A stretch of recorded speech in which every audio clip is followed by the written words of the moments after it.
Hi everyone, welcome to Photo News and Reviews. Today I want to talk about the Olympus OMD M5. I've been traveling with it for like 6 weeks. I've used it extensively. I've taken thousands of frames. I've taken literally hundreds of hours of video footage with it. I feel like I know it inside out, and I want to tell you all about my results. Okay, now to talk about the actual specs and details and my initial thoughts on this one, I already did that. I'll pop a link on screen now, and in the caption below you can see all of this information. But what I want to talk about today is my overall thoughts on the camera as a system, having used it so extensively. It's rare that a reviewer gets such a long period to really try it out, but kudos to Olympus for arranging it because this camera really stands up to it. Let me start out by saying it blows my mind how far technology has come. This is a micro four thirds camera, which when they first came out were written off by a lot of people for being such a tiny little sensor that it could never produce quality images. Let me say now, this is a fantastic, absolutely astounding sensor that produces beautiful skin tones, high detail with the great optics that they, like the 12mm one that I've been using a lot. And in my other world, off YouTube, I'm a professional photographer, and I can say the files coming out of this, I can happily print and send to a client for commercial jobs. They're really that good. The stabilization is outstanding on this one. I think it's the only one in the Olympus lineup that has the 5-axis stabilization, but it just works a treat. Walking around hand-holding, videoing with this, it was a dream. Admittedly on the 12mm, because it's so wide, you got a little bit of weirdness going on, like a little jelly wobbling on the edges quite often. But with a slightly longer lens, they worked beautifully. The build quality and the design, I loved it when I first saw it, and now it's even grown on me more. The touch screen, I'm not a big fan of technological developments like that for the sake of developments, but the way this integrates is really, really great. I had my 3-year-old niece playing with it, and you just tap on the person, it focuses and takes the shot in like a fraction of a second.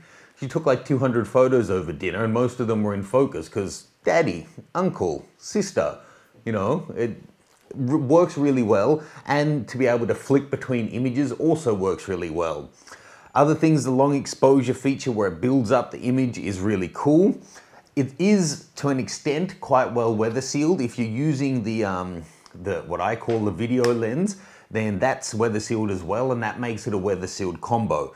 This one's the 12-50, and why I call it a video lens is it's got zoom by wire if you want to use it. You can use the other way, but basically you turn the dial and just put pressure, and then it zooms the lens. If you're doing that by hand, it's really easy to introduce hand wobble, which can look quite bad in video. So, you know, other than the fact that it doesn't have a real viewfinder, you're using a digital one, that's kind of the only real downside to it, in my opinion. The optics of the 12mm lens are fantastic. Like, forget about how big is the camera. This is a great lens, period, full stop. I love it. I used it so much. And yeah, I'm just going to keep repeating myself, but I really, really, really enjoy using this one as a walking around camera. I just wish that it had in the body a microphone input jack. You can get an adapter that'll sit on the hot shoe and then give you a mic in. It's one extra thing you need to carry around, but if you're going to be doing filming, I would suggest using it, because as good as the mics are on this one, you're going to pick up a lot of wind noise if you're not using an external mic. But there's no doubt in my mind, I have to give this my I'd buy it award. If I was looking to buy something and I had the budget for this kind of one, which is an interchangeable lens higher up in the market, I was looking for 4/3. This just stands head and shoulders above for me as this is the micro 4/3 camera in my mind currently on the market. I love it. I'm a fan, not a fanboy. But I think most people, if you have the budget and it fits, you know, the specifications and the general requirements of what you need, that you're going to be really impressed with the image quality and performance of this guy. I would suggest using a second battery though, getting a second battery.